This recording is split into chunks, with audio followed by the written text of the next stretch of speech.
Is there any other stories here? Okay, let's do this one right here. R. Kelly's daughter says her love for her father remains despite childhood abuse allegations. What do people don't know about your mom and dad that you want them to know?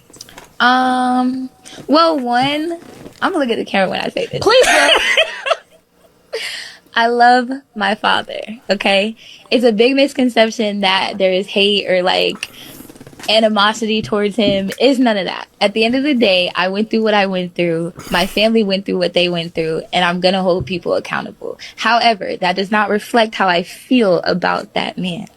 I love my dad. I support him as the artist that he is. But as a human being, you have a responsibility to uphold. Your mom was brave and outspoken and spoke out on surviving R. Kelly. Mm-hmm. How did you feel about her telling her story? Yeah, I think it's the same thing with growing up, not growing up hip hop, but I think it's the same Hollywood thing exes. with Hollywood exes, right? Like, she needed that. Mm-hmm. So, as a person, I don't feel any type of way. I'm actually happy that she did that. She got what she needed. She got it off of her chest. However, the backlash of that on my family, just as a unit, it was really hard to go through. So it's bittersweet. It's bittersweet, but I'm just glad that we're kind of getting past all of that. Like, I really feel like people are starting to care less and less, and that is just great. I love that. And more about you. Yeah, And more about your mom and her dancing. Everybody's just kind of getting on to like, can we move on?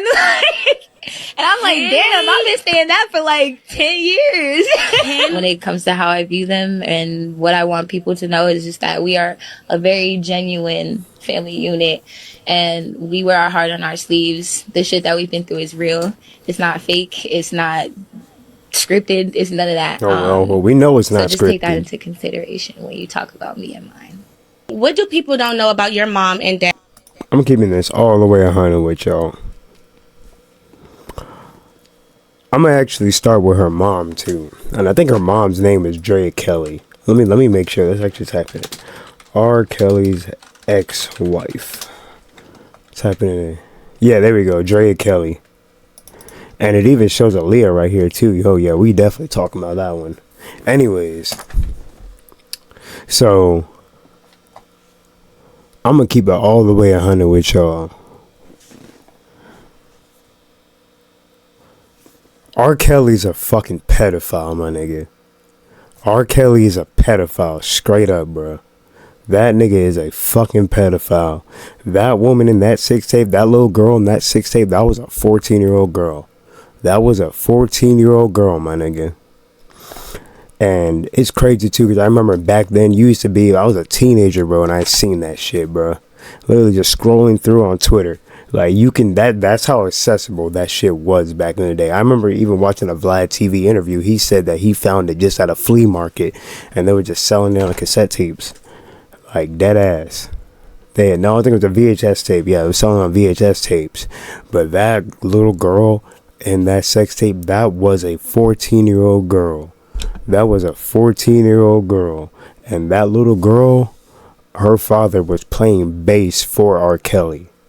And when the trial came out originally, the only reason that R. Kelly was found not guilty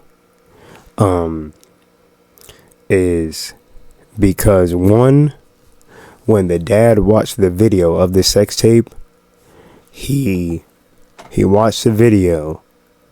He told the detectives that wasn't his daughter, but the detectives told everyone that when the father watched the video, when the father watched the video, he was crying. He was crying. And that was actually said too on a Vlad TV interview too. Let me see if I can pull it up here. That was actually said on a Vlad TV interview. Vlad TV, he had interviewed one of the women who was actually, I'm forgetting the word, man. But pretty much, y'all know it, but pretty much she had a tape. She had the tape of R. Kelly and that little girl.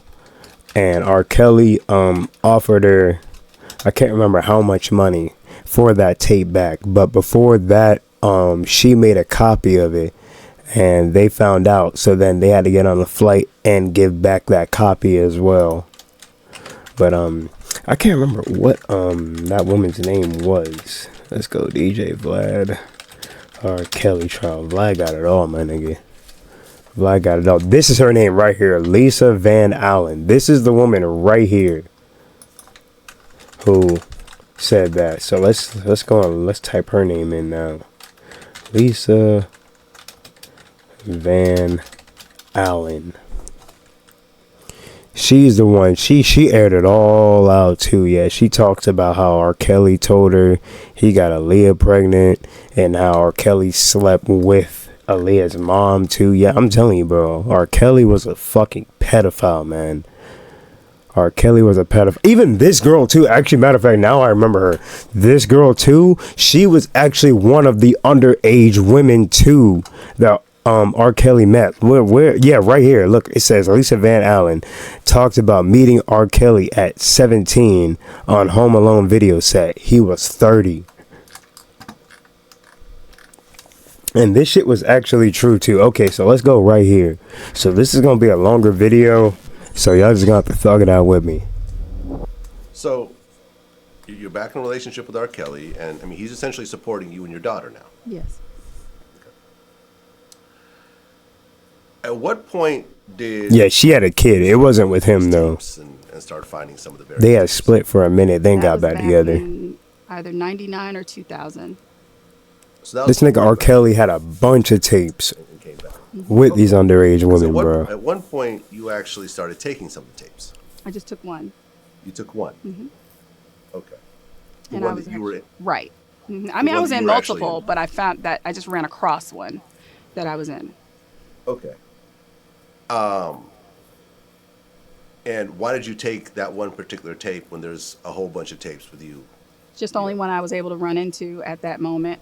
If I would have seen more with me on them, I would have took those two. Okay. And the tape that ultimately, came out in court later, was that one of the tapes that you saw during that time? No, the one that came out in court is not. The people on the tape, I recognize them, but no, that wasn't one of the tapes that I looked at. Okay. This wasn't even the video I was looking for. Let me see if we can fast forward a little more. $25 to eat with. This is what they told me. Yes. Well, he had yeah, actually it was, wasn't it? Yeah, it was. Okay. For the charges and everything? Yes. Got him to come to Chicago with the tape. Okay, this is when they were talking about selling the tape. So I guess Kelly's lawyers said that you tried to get $300,000 for that tape. Damn. We didn't try to get anything for anything. Okay, No, so he there was actually, no, he did give them money for the tape, but he gave them, it was his idea. He said, I will give you $250,000 for the tape. So it wasn't, they didn't say, oh, if you give me, I have this, and if you want it, you get, no. They didn't even want to deal with him. They didn't want to talk to him. They didn't want to give him the tape, nothing.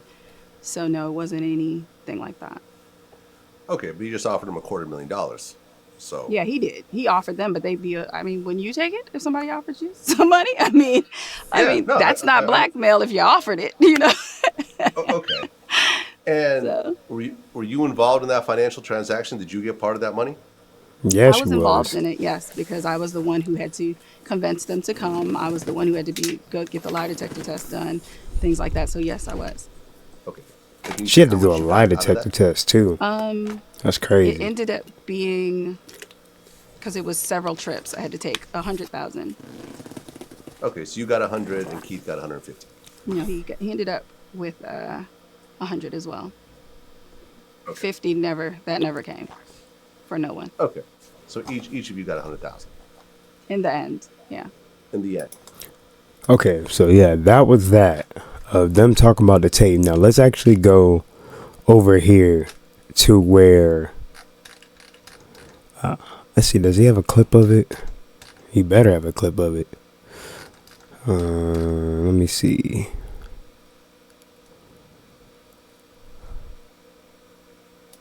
Okay, This might be it. Let me see. Is there any other clips here?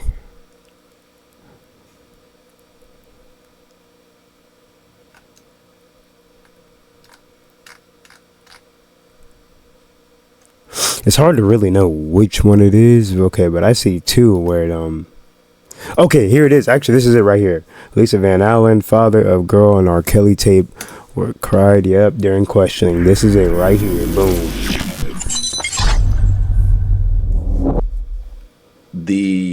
The other sex tape comes out.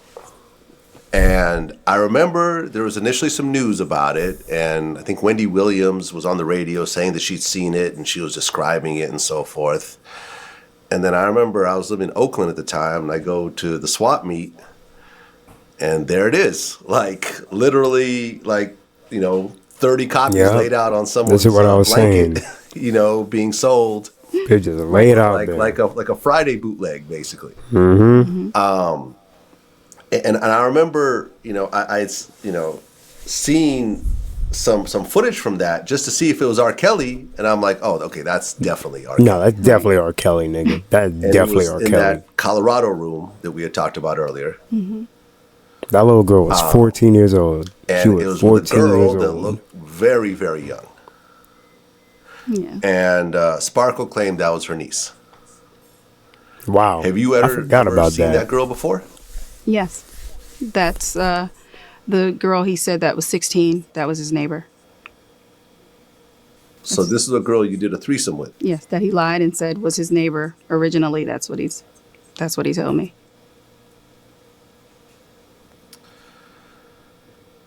And this story gets very, very kind of fuzzy in terms of that, because that's Sparkle's niece, but Sparkle's brother, I guess, played bass on R. Kelly's albums. Yes, he's the lead guitarist for a lot Yeah, of that's the little girl's his dad. albums. Like, you can Google it and just Google Greg Lamfair. That's his name. And it'll kind of show you what songs he's lead guitarist for. Mm-hmm. Okay, and was that his daughter or another? No, That was his daughter. And after the trial, he still did stuff with him. That's fucking crazy. So That's fucking crazy. okay, I'm just trying to get my head Right. around this. So Hell no, nigga. here Hell you no. are, you're a father, and you're working for this guy, and he's paying. He you be to in the do grave, this, and I be this doing thing you're 25 to passionate about, life. music.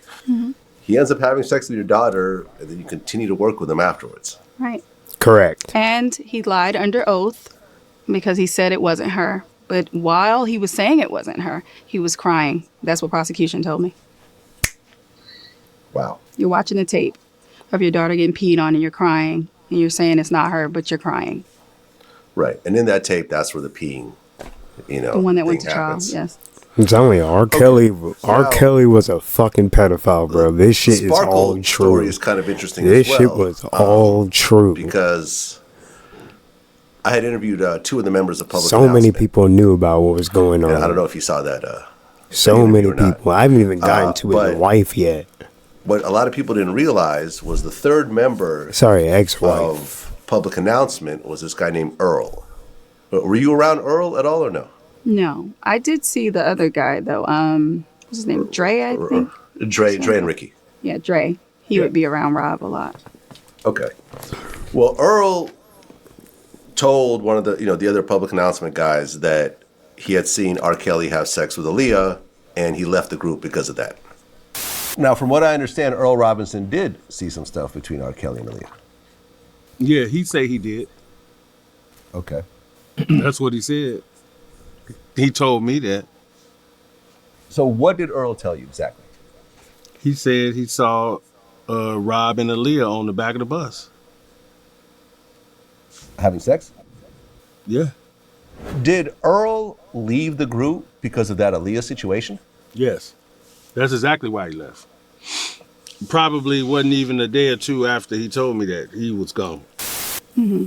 But then Remember how Earl young was Aaliyah married was to at this Sparkle. time. Right. and brought Sparkle to R. Kelly to produce her album. Because me and Earl worked on her demo. Got it. It was hot. And Earl says to me, he says, hey, take this to Kales. I'm like, not a good idea. I said, it's not a good idea. And he was like, yes, it is. You know, I'm married to her. It's good. So I said, okay. So I took the demo down there. He listened to it. He said, oh, man, it's hot. Yeah. But I'm going to have to do this myself. He said, and I was like, what do you mean? He's like, I'm going to have to produce this all myself and write it. He said, y'all did some good work, but I'm going to do this on my own. So he said, you know, I'll do this, but, you know, it's going to have to be no Earl, no nothing. She going to have to come down here. If she want her album done, she going to have to sleep on this studio couch for 30 days, and that's the only way I'm doing it. And she never came back. Right. And the question is, after seeing R. Kelly have sex with a teenager, why would you bring your wife to work with R. Kelly by herself and leave her there? Exactly. Yeah. I Cloud that chasing, baffles bro. me as well. I don't know. Cloud I chasing. couldn't answer that one for him. I wouldn't want my wife anywhere around him. Honestly. That's what I'm saying. Right. Yeah. That's just disgusting, man. That's Yeah, disgusting. That was a bad call. But I mean, I guess at least he got to see, you know, what kind of wife I guess he has, I guess. Because shouldn't Yeah, nobody she was honestly be going. able to take your woman. She was going. Were you around Sparkle as well?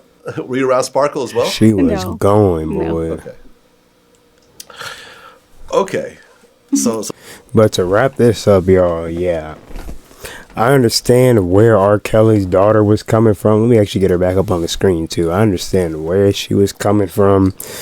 And to her mom, R. Kelly's ex-wife, Drea. So Drea actually knew a lot of what was going on, man. Like, I'm not going to talk about the underage stuff. I'm not sure on that one. I'm going to go with knowing that one. I'm not going to put that on her. But there was a lot of abuse that Drea was going through that she talks about in the documentary Surviving R. Kelly. That even after multiple abuse and a bunch of shit happening to her, she still takes the nigga back and then goes have another kid with him and then gets married to him and then goes and they're together for now another like close to 10 years until more shit's happening. Like there's a lot of, she's not completely, one thing I realize is, bitch, you knew what the fuck type nigga you was with is what I'm trying to say. You knew what the fuck type nigga you was with and you went back to that nigga after y'all separated and then had a kid with him, like, and then got married. It was just a bunch of bullshit, bro. And then you still say that I'm gonna keep the name Drea Kelly. Yeah, I ain't forget none of that shit, nigga. She said she's still, after all that abuse that she talks about in that documentary, says she's still gonna keep the last name Kelly because it means something to her. It was a bunch of bullshit, bro. So that's why I say, like, I don't think any of the actions that the parents made, I don't think they should affect the children. You know, if your dad did something or your mom did something, I don't think it should play a part on the kids, or they should have to pay for it, or they should be teased, bullied, or tortured about it. Nah, it's not that deep, bro. It's not that deep, my nigga. But you feel me? And R. Kelly's probably the one guy I could say his music, he will go down as one of the greatest. But as a person, that guy is a fucking weirdo, man. Let me know what y'all think about this too in the comments below. Love.